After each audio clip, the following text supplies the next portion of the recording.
नमस्कार,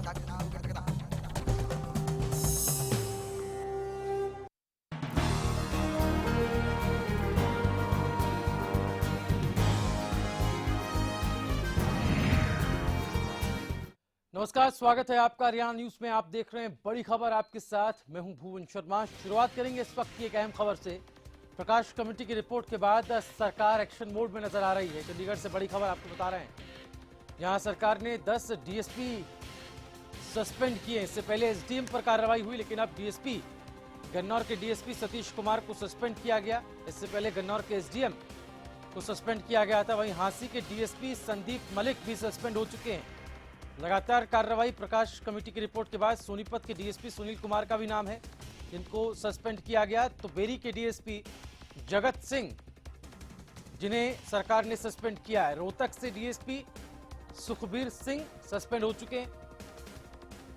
लोहारू के डीएसपी राजवीर सिंह भी इस फेहरिस्त में हैं, वो भी सस्पेंड हो चुके हैं। मेहमसी डीएसपी सुरेंद्र सिंह का नाम लिस्ट में। प्रकाश कमेटी की रिपोर्ट के बाद सरकार एक्शन में आई। इससे पहले 3 एसडीएम को सरकार ने सस्पेंड किया था। उसके बाद अब 10 डीएसपी सस्पेंड हुए हैं। गन्नौर के डीएसपी सतीश कुमार, हांसी के डीएसपी संदीप मलिक, सोनीपत के डीएसपी सुनील कुमार, लोहारू के डीएसपी राजवीर सिंह, बेरी के डीएसपी जगत सिंह, महम से डीएसपी सुरेंद्र सिंह, रोहतक से डीएसपी सुखबीर सिंह। इन सभी डीएसपी 10 डीएसपी को सस्पेंड किया गया है। प्रकाश कमेटी की रिपोर्ट, जो जांच रिपोर्ट सौंपी थी सरकार को, उसके बाद एक्शन मोड में है सरकार। इससे पहले जैसा कि हमने आपको जानकारी दी, 3 एसडीएम जिन्हें सस्पेंड किया गया था, और अब सरकार ने 10 डीएसपी को सस्पेंड किया है। एक एक करके नाम भी हम आपको उन डीएसपी के बता रहे हैं। ज्यादा डिटेल्स लेते हैं अपने विशेष संवाददाता राकेश गुप्ता से। इस वक्त हमारे साथ चंडीगढ़ से फोन लाइन पर राकेश जुड़ गए हैं। राकेश, क्या जानकारी, चूंकि एक के बाद एक कार्रवाई का दौर अब शुरू हो गया प्रकाश कमेटी की जांच रिपोर्ट के बाद? बिल्कुल भुवन, जो कार्रवाई हो चुकी है, एक्शन मोड में सरकार आ चुकी है। और जिस तरह से प्रकाश सिंह ने अपनी रिपोर्ट दी थी, उसके बाद 3 एसडीएम्स के बाद 10 डीएसपीओ का तबादला हुआ है। इन डीएसपीज में मैं बता दूं कि सुखबीर सिंह है, स्टेट क्राइम रिकॉर्ड ब्यूरो है, ये इस समय यहाँ पर हैं। और इससे पहले कलानौर रोहतक में पोस्टेड थे। इसी तरह से सुरेंद्र सिंह हैं, ये भी एससीबी में हैं। और इस समय जब ये तत्कालीन जब दंगे हुए उस समय महम में थे। विजेंद्र सिंह डीएसपी हैं जी, और ये हेडक्वार्टर रोहतक में है। पवन कुमार डीएसपी रोहतक, और इसके अलावा अन्य हैं Jagat Singh DSP Beri, Sandeep Malik DSP CID, इस समय तत्कालीन ये हांसी में पोस्टेड थे। राजवीर सिंह हैं डीएसपी, और विनोद कुमार हैं, और इसके अलावा डीएसपी गोहाना के हैं, सुनील कुमार हैं, डीएसपी सतीश कुमार हैं, और गन्नौर के डीएसपी हैं। इन्हें सस्पेंड किया गया है। और जैसा आप जानते हैं कि ये कार्रवाई कल, क्योंकि जो नए गृह विभाग के अतिरिक्त मुख्य सचिव हैं, इनकी मुख्यमंत्री से बैठक हुई थी जी। और इस बैठक में हालांकि उस समय खुलासा नहीं किया गया, और इनके ऑर्डर्स में भी दंगों का कारण नहीं बताया गया है। लेकिन जिस तरह से रिपोर्ट में, जैसा कि हरियाणा न्यूज पहले से खुलासा करता रहा है, 11 मई को सांकेतिक रूप से इशारा किया था, तो उस तरह से देखा जाए तो रिपोर्ट के आधार पर यह कार्रवाई मानी जा सकती है। क्योंकि 3 एसडीएम्स, जैसे आप जानते हैं कि दोपहर में किए थे सस्पेंड, और इसके बाद अब डीएसपी की बारी लगी है। और सूत्रों का यह कहना है कि कुछ इंस्पेक्टर्स और आईएएस या एससीएस अधिकारी और भी सस्पेंड हो सकते हैं जी। और ये आने वाले दिनों में कार्रवाई प्रभावी रहेगी। यहाँ ये याद दिला दूं भुवन की 30 मई को मुरथल केस की जो है हाईकोर्ट में पेशी लगी है। कोर्ट ने प्रकाश सिंह कमेटी की रिपोर्ट भी मांगी थी, और इसके पहले सूत्र संकेत दे रहे थे कि एक्शन टेकन रिपोर्ट जो है सरकार इसके साथ, रिपोर्ट के साथ साथ एक्शन टेकन रिपोर्ट भी देगी कोर्ट में। तो ये उसी सिलसिले में जो कार्रवाई आप देख रहे हैं कि तेजी से की जा रही है। और प्रकाश सिंह कमेटी ने जो रिपोर्ट दी थी, इससे पहले आपको ध्यान होगा कि डीजीपी, सीआईडी प्रमुख और गृह विभाग के अतिरिक्त मुख्य सचिव पीके दास को बदला जा चुका है। तो पूरी तरह से हम मान सकते हैं कि सरकार अब एक्शन मोड में आ गई है प्रकाश सिंह कमेटी की रिपोर्ट को लेकर। चलिए, बेहद शुक्रिया राकेश, आपका इस पर नजर बनाए रखें। आगे भी हम आपसे डिटेल के साथ जुड़ेंगे, चूंकि यहाँ पर जरूरी है कि आगामी 30 मई को कोर्ट में भी पेशी है और उसके बाद इस पूरे मामले पर एक्शन टेकन रिपोर्ट भी सरकार को रखनी है। ये सक्रियता कहीं ना कहीं उस ओर भी इशारा कर रही है। 10 डीएसपी से पहले 3 एसडीएम जो है जिनको सस्पेंड किया गया था, उसके बाद 10 डीएसपी जिन्हें सस्पेंड किया गया, एक एक करके जिलेवार तरीके से हम आपको उन इस डीएसपी के नाम भी बता रहे हैं।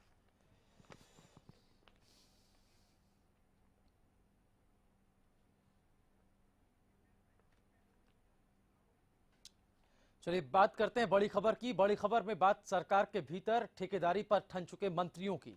सूबे में आउटसोर्सिंग यानी कि ठेकेदारी पर कर्मचारियों के भर्ती के खिलाफ स्वास्थ्य मंत्री अनिल विज आवाज बुलंद कर रहे हैं। विज के समर्थन में कई आवाजें भी उठी हैं, लेकिन कैबिनेट के ही भीतर से विरोधी स्वर भी उठ रहे हैं।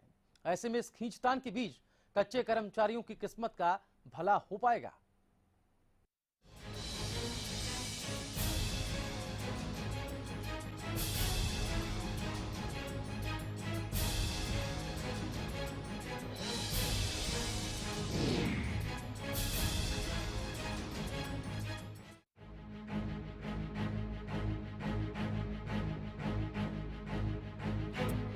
हरियाणा सरकार के भीतर एक के बाद एक मसलों पर खटपट तेज हो रही है। प्रकाश आयोग की रिपोर्ट पर मंत्रिमंडल में मतभेद की खबरों के बाद अब सूबे में कर्मचारियों पर सरकार बटी हुई सी नजर आ रही है। मंत्रियों का आपसी विभाजन इस बात की ओर संकेत करता है कि खट्टर के कुनबे में अपने ही अपनों के फैसलों से सहमत नहीं है। कर्मचारियों के मुद्दे पर मंत्रियों में ठनी। आंदोलन के पीड़ितों को मुआवजा, प्रकाश सिंह कमेटी की रिपोर्ट के बाद अब कर्मचारियों पर मतभेद। आउटसोर्सिंग ठेकेदारों के जरिए कर्मचारी भर्ती पर गर्जा गब्बर। अनिल विज के समर्थन में राज्य मंत्री कृष्ण बेदी। किसानों के साथ कर्मचारी भी हमारे वोटर। सूत्रों के मुताबिक कर्मचारियों के मुद्दे पर विज और कैप्टन में ठनी। ठेके पर कर्मचारी रखने के खिलाफ सरकार के मंत्री। किसानों को 2200 करोड़ का मुआवजा बिना भेदभाव। कर्मचारियों की अनदेखी क्यों? हरियाणा में इस वक्त निजीकरण का विरोध कर रहे बिजली कर्मचारी नौकरी से हटाए गए 7471 कर्मचारियों की बहाली के लिए सड़कों पर उतरे हुए हैं। इसके अलावा हाल ही में स्वास्थ्य मंत्री ने नर्सिंग एसोसिएशन के साथ अपनी बैठक में आउटसोर्सिंग से होने वाली भर्तियों का विरोध जताया था। खिलाफ हूँ और मैं इसकी बातचीत जारी रखे हुए हूँ। मैं कि आउटसोर्सिंग खत्म होनी चाहिए। आउटसोर्सिंग केवल उन्हीं केसेस में होनी चाहिए जो शॉर्ट टर्म के काम होते हैं। जो परमानेंट नेचर के जॉब हैं वहाँ पर परमानेंट पोस्टिंग्स ही होनी चाहिए। बताया जा रहा है कि अनिल विज ने कैबिनेट की बैठक में विरोध की बात दोहराई, जिसके बाद विज और कैप्टन अभिमन्यु के बीच खटपट हो गई। प्रकाश आयोग की रिपोर्ट पर सरकार के भीतर चल रही विचारों की जंग के बीच अब कर्मचारियों का करंट कैबिनेट तक पहुंच चुका है। एक तरफ हरियाणा की सड़कों पर कर्मचारियों का हल्ला बढ़ता जा रहा है, तो दूसरी तरफ कर्मचारियों पर सरकार भी एकमत नहीं है। सवाल ये है कि क्यों कर्मचारियों पर एकमत नहीं है सरकार? क्यों सरकार के भीतर है दो फाड़? क्या कर्मचारियों पर विज की हो रही है अनदेखी? पार्टी विधायकों की नाराजगी दूर करने में बेबस है सीएम? क्या आपसी मतभेद से काम नहीं कर पा रही सरकार? मंत्रियों के विरोध से कैसे निपटेगी सरकार? सवाल ये भी है कि क्या सत्तासीन होने के बाद बीजेपी घोषणा पत्र में किए वायदे भूल गई है? जो मंत्रियों को किसानों के साथ अब कर्मचारियों का वोट बैंक मुखिया को याद दिलाने की जरूरत आन पड़ी है। क्या इन हालातों में कर्मचारियों को किए वायदे निभा पाएगी सरकार? Bureau report, Haryana news. तो अब सरकार में ठेकेदारी पर ठंडती हुई नजर आ रही है, क्योंकि सूत्र ये भी बता रहे हैं कि कैप्टन अभिमन्यु जिस तरह से विज ने अपनी बात रखी है उससे नाराज बताए जा रहे हैं। उनकी जो सोच है, उनके जो विचार हैं, उस पर उनकी नाराजगी है। हालांकि राज्य मंत्री कृष्ण बेदी ने अनिल विज के उस बयान का समर्थन किया है जिसमें वो आउटसोर्सिंग या ठेकेदारी प्रथा के खिलाफ बोल रहे हैं। हमारे साथ राजनीतिक विश्लेषक अमित नेहरा जी इस वक्त स्टूडियो में हैं। अमित जी, पूर्व की हुड्डा सरकार के दौरान जिस आउटसोर्सिंग नीति के तहत कर्मचारियों को भर्ती किया गया था, कर्मचारियों को काम पर लगाया गया था, अब वो कर्मचारी जो है सड़कों पर हल्ला बोल कर रहे हैं सरकार के खिलाफ। उनका ये कहना है कि हमें स्थायी करने की मांग की गई थी। कॉन्ट्राडिक्शन बहुत बड़ा नजर आ रहा है चुनाव के दौरान उनको स्थायी करने की बात, और अब जिस तरीके से विज साहब बोल रहे हैं और जिसका समर्थन कृष्ण बेदी ने भी किया है कि आउटसोर्सिंग नीति नहीं चलेगी। क्या लगता है आपको, सरकार का ये कौन सा रोड मैप है नया? देखिए भुवन, आउटसोर्सिंग एक बड़ी समस्या है और ये सरकार के लिए तो खासकर सबसे बड़ा सिरदर्द मुझे लगता है कि आउटसोर्सिंग का मुद्दा है, और इसे चोर दरवाजा भी कह सकते हैं। और इसके पीछे वजह खास ये है कि हरियाणा में नौकरी एक बहुत बड़ा मुद्दा रहा शुरू से ही, और वो भी सरकारी नौकरी। होना ये चाहिए था कि टाइम टू टाइम भर्तियां होती रहनी चाहिए थी ताकि जो कर्मचारियों की कमी है उनको पूरा किया जा सके। लेकिन हुआ ये, कर्मचारी रिटायर होते गए और उसके बदले में भर्तियां हुई नहीं, पक्की भर्तियां। तो ये बीच बचाव का रास्ता निकाला गया कि आउटसोर्सिंग कर लेते हैं। तो आज के दिन हालत ये है कि जो पक्का कर्मचारी हरियाणा में, तो उसके ऊपर लगभग 50,000 रुपए का खर्च आ रहा है सरकार का। और जो आउटसोर्सिंग यानी जिसको कच्चा कर्मचारी बोलते हैं, उसमें 20,000 के आसपास की लागत आती है महीने की। ठीक है। तो वित्त मंत्री का ये तर्क है कि हम 50,000 वाले की जगह 20,000 वाले से क्यों ना काम चलाएं, कि हमारा जो बजट है, हमारा जो घाटा है वो इतना ज्यादा हो चुका है। आज हरियाणा के ऊपर 1 लाख करोड़ से ज्यादा का ऋण है। ठीक है। और उसमें भी 65% के आसपास टोटल जो बजट है वो कर्मचारियों के वेतन भत्तों पे खर्च हो रहा है। तो दोनों बातों को हमें समझना होगा कि सरकार की मजबूरियां क्या है, और सरकार जो बीजेपी ने वायदा किया था जो ठेके पे जो है अनुबंधित कर्मचारी उनके साथ वो निभाना। अच्छा, इसमें क्या है कि 2 चीजें हैं। ठेके पे भर लिए जाते हैं लोग, तो ये नहीं कि उनको 20,000 देना पड़ेगा, ये एक चोर रास्ता है कि 365 दिन हो जाएंगे या इतने दिन हो जाएंगे तो कोर्ट में चले जाएंगे और वो पक्के हो जाएंगे। इसकी बजाय सरकार सीधे भर्ती क्यों नहीं करती? सबसे बड़ा प्रश्न ये है कि योग्य व्यक्तियों को और एक योग्य कमेटी सिलेक्ट करे और वो पक्के भर्ती कर दिए जाएं। लेकिन इसका पालन नहीं किया गया, तो इसी के दुष्परिणाम है जो आज सरकार को देखने पड़ रहे हैं। ये दुष्परिणाम तो सामने है, लेकिन इस दुष्परिणाम से क्या सरकार जिस तरीके से निपटना चाहिए उससे निपट रही है? नहीं, सरकार के पास क्या विकल्प है, उन पर भी चर्चा करेंगे। चूंकि जो आउटसोर्सिंग की नीति है उसका क्या फॉर्मेट रहा हुड्डा सरकार के दौरान, आउटसोर्सिंग की नीति जो अपनाई गई और अब वो सिरदर्द बन रही है मौजूदा सरकार के लिए, इससे सरकार कैसे निपटे, और इसका जो फॉर्मेट है उसमें क्या कुछ तब्दीलियां होनी चाहिए ताकि एक बीच का रास्ता निकल पाए और एक समाधान दोनों तरफ से हो पाए, चाहे वो सरकार के परिप्रेक्ष्य में देखें या फिर कर्मचारियों के नजरिए से। एक छोटा सा ब्रेक ले रहे हैं, ब्रेक के उस पार भी बड़ी खबर में चर्चा लगातार जारी।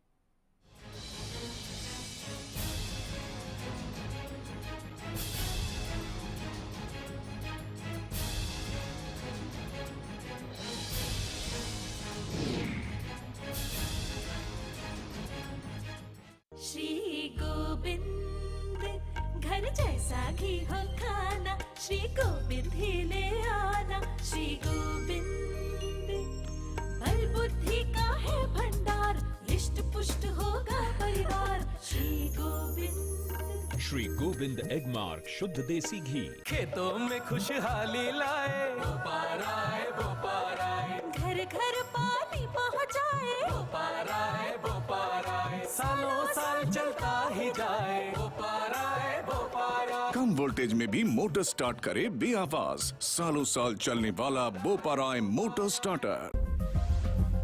बालों की समस्या से क्यों हो परेशान? बच्चा खाए या जवान, सबका इलाज होगा एक समान।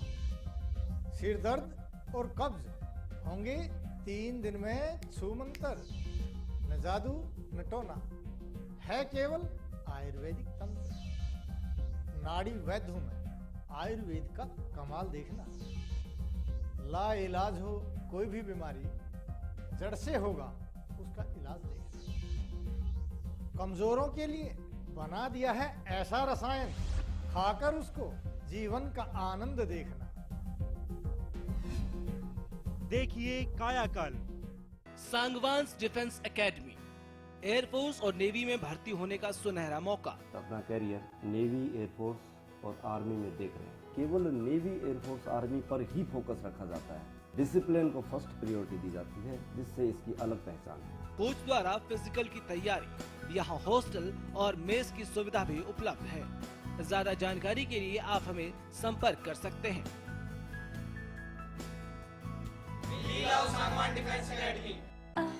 It's always you taking me through.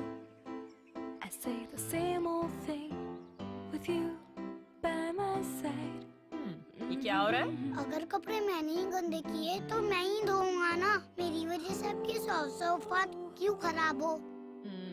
Well, mister Khuddar, कपड़े तो साफ हो गए और आपकी सॉफ्ट हाथ अभी भी सॉफ्ट है। मैं भी ना यूं ही टेंशन लेता हूँ। लो, इसे भी आप साफ कर दो। कपड़े कलर्ड हो या व्हाइट, स्टेन्स की छुट्टी पक्की। कपड़े और हाथ वुश करे खुश। सिरसा में अब खत्म हुआ अंतर्राष्ट्रीय स्तर की शिक्षा का इंतजार। MDLR ग्रुप लेकर आए हैं MDK इंटरनेशनल स्कूल। हरियाणा के हरित क्षेत्र सिरसा में विश्व स्तरीय शिक्षा की खास पहचान। MDK international school Cambridge university London से जुड़े सिरसा के इस पहले रेसिडेंशियल कम डे बोर्डिंग स्कूल के डायरेक्टर हैं कैम्ब्रिज एग्जाम्स के आकलनकर्ता मिस्टर लॉरेंस फ्रे। विश्व स्तरीय शिक्षा के साथ MDK स्कूल में है एयर कंडीशन कैंपस और दूसरी आधुनिक जरूरी सुविधाएं, पुस्तकों से परिपूर्ण लाइब्रेरी और एक स्पेशियस कैफेटेरिया जिसमें बच्चों के लिए मिलेगा हेल्दी खाना। MDK इंटरनेशनल स्कूल की विश्व स्तरीय खेल एवं अन्य सुविधाएं आपके बच्चों का स्वास्थ्य एवं चहुमुखी विकास सुनिश्चित करती हैं। तारकेश्वरम धाम के नजदीक रानिया रोड, सिरसा में। अधिक जानकारी के लिए संपर्क करें।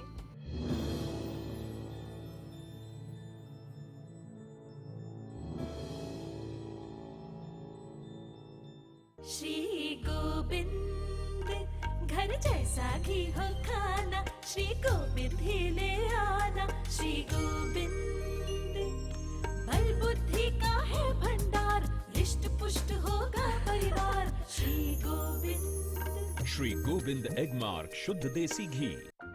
कुछ लोग अपनी गलतियों से सीखते हैं, लेकिन समझदार लोग दूसरों की गलतियों से ही सीख लेते हैं। बेरोजगारों ने आखिर क्या गलती की? इन गलतियों से आप बचें। सिर्फ डिग्री नहीं, सरकारी नौकरी पाएं। There is no secret to success. It is a result of preparation, hard work and learning from failure. कैसे पाएं सरकारी नौकरी? हर रोज दोपहर 2:30 बजे। शेखावटी डिफेंस एकेडमी डूनलोड राजस्थान, जहां कराई जाती है school plus degree plus defence की तैयारी। राजस्थान के सर्वश्रेष्ठ रिटायर्ड सैन्य अधिकारियों द्वारा प्रवेश प्रारंभ।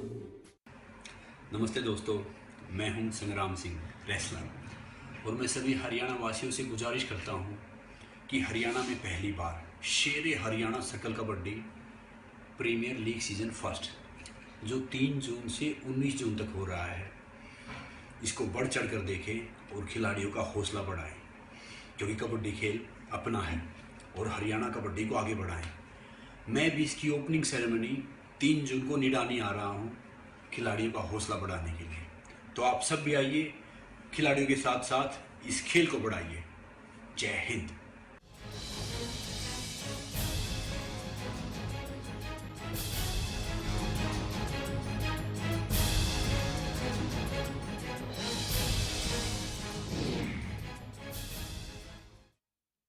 और ब्रेक के बाद बड़ी खबर में आपका एक बार फिर से स्वागत है। हम बात कर रहे हैं खट्टर सरकार में उस मतभेद की जो कि कर्मचारियों को लेकर छिड़ चुका है। और ये जो कर्मचारी हैं वो आउटसोर्सिंग से आए हुए कर्मचारी हैं, पूर्व की हुड्डा सरकार के दौरान रखे गए कर्मचारी हैं, जो अब गले की फांस बन गए हैं इस सरकार के लिए। चूंकि वायदा चुनाव में बीजेपी ने यह किया था कि पहली कलम से सभी अस्थायी कर्मचारियों को पक्का किया जाएगा। अब वही फैसले पर रंग जो है वो बदलते हुए नजर आ रहे हैं। कैबिनेट मंत्री अनिल विज ने साफ तौर पर कह दिया कि आउटसोर्सिंग नीति के मैं खिलाफ हूं और इसको लेकर उन्होंने मुख्यमंत्री तक को चिट्ठी लिख दी है। समर्थन किया राज्य मंत्री कर्णदेव कंबोज ने, लेकिन सुर बदले यहां पर कैप्टन अभिमन्यु के भी। उन्होंने नाराजगी कहीं ना कहीं अपनी जताई, चूंकि वो वित्त मंत्री हैं, प्रदेश के आर्थिक हालात उनको संभालने हैं। इसी पर हम चर्चा कर रहे हैं। हमारे साथ बीजेपी के प्रवक्ता योगेश बिदानी जी फोन लाइन पे जुड़ गए हैं। योगेश बिदानी जी, जो एक तस्वीर अब बन गई है, इस तस्वीर में कर्मचारी सड़कों पर हैं और सरकार की तरफ से आवाज ये आ रही है कि आउटसोर्सिंग नीति अब नहीं चलेगी, तो ये कर्मचारी जाए तो जाए कहाँ? नहीं, बात आपकी ठीक है कि पिछली सरकारों के ये कर्मचारी लगे हैं जी, उन्होंने कभी पक्के लगाए नहीं, और हर एक को कभी कोई ठेके पे लग रहा है, तो कोई डीसी रेट पे लग रहा है, तो कैसे लग रहा है। तो सरकार के कामकाज में बहुत ही कमी आती है। ठीक है, क्योंकि ठेकेदार आता है, वो बाद में आधों को तनख्वाह देता है और आधों को तनख्वाह देके भाग जाता है। ऐसे कई किस्से आए हैं। तो उस पे आज अनिल विज जी ने जो आपसे कहा है जी, मैं समर्थन हूँ कि हम जो प्रथा करेंगे सबका साथ सबके विकास के लिए, सबका सही का सही जो होगा उसके लिए बातचीत चल रही है, देखते हैं आगे क्या होता है। चलिए अमित नेहरा जी, हम लोग चर्चा कर रहे थे फॉर्मेट पे, आउटसोर्सिंग का जो फॉर्मेट है इसको लेकर क्या लगता है आपको? बीच का कोई रास्ता आपको निकलता हुआ नजर आ रहा है क्या? अभी तक तो नहीं लगता कि कोई इस तरह का रास्ता निकलता दिखाई दे रहा है। हाँ, लेकिन ये बात है, एक चिंताजनक फिगर मैं आपको देता हूँ कि 2014 में राज्य में जो अस्थायी कर्मचारी या जिनको आउटसोर्सिंग से जुड़े हुए कर्मचारी बोलते हैं, उनकी संख्या 60,000 से ऊपर थी, और मुझे लगता है कि आज के दिन ये 80,000 के आसपास हो चुकी है। तो एक बहुत बड़ी फिगर है। तो इसको संभालना और इसको कैसे प्रयोग करना है, और उसमें भी कई विसंगतियां हैं आउटसोर्सिंग में भी। जैसे डीसी रेट है, हर जिले का हरियाणा में अलग अलग डीसी रेट है। गुड़गांव में जो डीसी रेट होगा यमुनानगर में अलग होगा। तो एक ये भी आवाज है कि कम से कम जो रेट है इनको एक फिक्स है, वो तो एक समान दो। तो ये बात भी जायज है। और सबसे बड़ी बात क्या है कि रेस्पॉन्सिबिलिटी, जो भी कर्मचारी होता है सरकारी कर्मचारी, उसकी एक रेस्पॉन्सिबिलिटी होती है कि वो काम के प्रति रेस्पॉन्सिबल है। जो पक्के कर्मचारी होते हैं वो निभाते हैं इस बात को, लेकिन जो कच्चे कर्मचारी होते हैं आउटसोर्सिंग के, यानी 2-4 दिन आए हैं फिर चले गए, तो वो रिस्पॉन्सिबल नहीं होते इस तरह की, और वो गड़बड़ करके चले जाते हैं। बाद में उनको ढूंढते फिरो, क्योंकि पक्के कर्मचारी की एक प्रक्रिया है, उसमें पुलिस वेरिफिकेशन भी होता है, बाकायदा सारी चीजें जांच की जाती हैं, उनके सर्टिफिकेट भी जाते हैं। और उससे भी ऊपर कहीं ना कहीं अकाउंटेबिलिटी की अगर हम बात करें तो उसमें सीधे तौर पर सरकार की अकाउंटेबिलिटी है जी, और इसमें कहीं ना कहीं सरकार अपनी जिम्मेदारी से बच भी रही है। बिल्कुल ठीक है। हमारे साथ केवल ढींगरा जी कांग्रेस के प्रवक्ता है, अरविंद भारद्वाज जी इनेलो से जुड़ गए हमारे साथ। केवल ढींगरा जी, जो मैटर है कर्मचारियों का, आज जो कहा विज साहब ने कि वो आउटसोर्सिंग और ठेकेदार के जरिए कर्मचारी की जो भर्ती होती है उसके खिलाफ है, और उसको लेकर उन्होंने चिट्ठी भी लिखी है। राज्य मंत्री कंबोज ने उनका समर्थन भी किया है। क्या लगता है आपको, सरकार की तरफ से जो ये बातें अब निकल करके आ रही हैं, क्या संकेत दे रहे हैं? ये जब सरकार वोट मांग रही थी तब से निजीकरण पे मोहर लगा रही थी, और मोहर भी लगा रही थी एक ही कलम से ये सबसे पक्का करेंगे। आज वही कर्मचारी इनको दुख देने लग गए, और उनको ये निकालते निकालते कम से कम 50,000 कर्मचारियों को बाहर निकालने का रास्ता जो भारतीय जनता पार्टी ने दिखाया है। आप ये देखिए कि किस तरह से फन कर रहे हैं लोगों के साथ, किस तरीके से वो लोग जो लोग नौकरी पे थे, जिनके बच्चे का पालन पोषण। चलिए ठीक है, आपकी नाराजगी। अरविंद भारद्वाज जी हमारे साथ इनेलो से। अरविंद जी, क्या रिएक्शन है आपका? निजीकरण तो कभी भी मान्य नहीं होगा हरियाणा में, और खुद भारतीय जनता पार्टी इसका विरोध करती रही है जब तक ये सरकार में नहीं थे। और इनके अपने घोषणा पत्र में है कि ठेकेदारी प्रथा को खत्म करके स्थायी नौकरियों का प्रबंध किया जाएगा। अब आप अस्थायी तो छोड़िए, ये तो मतलब किसी भी तरह से उन्हें नहीं रहने दे रहे, बल्कि कच्चे कर्मचारियों को निकालने के भी पीछे ऑर्डर दे दिए इन्होंने। तो और निजीकरण करते जा रहे हैं। अपने जो जानने वाले हैं या अपने से जो जुड़ी हुई इनकी कंपनियां संबंधित है, जिन्होंने इन्हें मदद करी है चुनाव में, उन्हें फायदा पहुंचाने की कोशिश है। क्योंकि मैं बताऊं आपको उदाहरण के तौर पर, फरीदाबाद में जिन 4 सब स्टेशनों को का प्राइवेट किया जा रहा है, वो चारों सब स्टेशन फायदे में है। वो चारों सब स्टेशन पॉश एरिया के हैं, वो शहर के हैं, वो देहात के नहीं है कि घाटे में चल रहे हैं। ये बात आपने इसका जिक्र किया, मैं छोटा सा रिएक्शन अमित नेहरा जी आपसे जानना चाहूंगा। क्या ये डबल स्टैंडर्ड है? क्या आपको लगता है एक तरफ बातें आउटसोर्सिंग को खत्म करने की, दूसरी तरफ निजीकरण की राह पर आगे बढ़ने की? देखिए, आउटसोर्सिंग और निजीकरण तो अलग अलग मसले हैं। वो तो बिल्कुल ही दूसरे के हाथ में सौंपने वाली बात होती है जो निजीकरण है।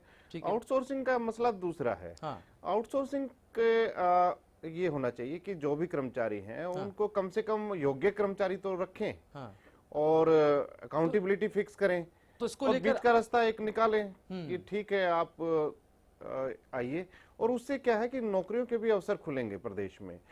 पैसे भी खर्चे जा रहे हैं लेकिन उससे काम भी नहीं हो रहा है। जो ठेके पे रखे हुए कर्मचारी हैं उनको ये नहीं पता कि कल आप रहोगे या नहीं रहोगे जी। और जो पुराने हैं पक्के कर्मचारी वो मठाधीश बने बैठे हैं, ये वो बात खुद बिल्कुल काम नहीं करते, वो आउटसोर्सिंग वालों से काम कराते हैं जम के।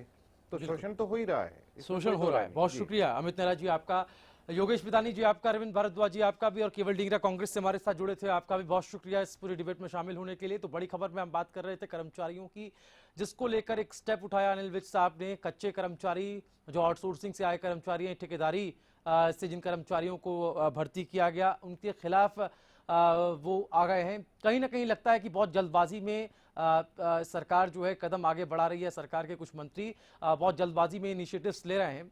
थोड़ा सोचने समझने की जरूरत है। जो फिगर यहाँ पर अमित नेहरा जी ने सामने रखा 80,000 का, वो एक बहुत बड़ा फिगर है। उनके बारे में भी कहीं ना कहीं सरकार को आउटसोर्सिंग नीति को खत्म करने से पहले सोचना चाहिए कि कैसा कौन सा रास्ता निकल सकता है जिनमें उनका भी भला हो पाए, जो वायदा उनके साथ किया गया था वो पूरा हो पाए। बड़ी खबर में फिलहाल इतना ही। नमस्कार।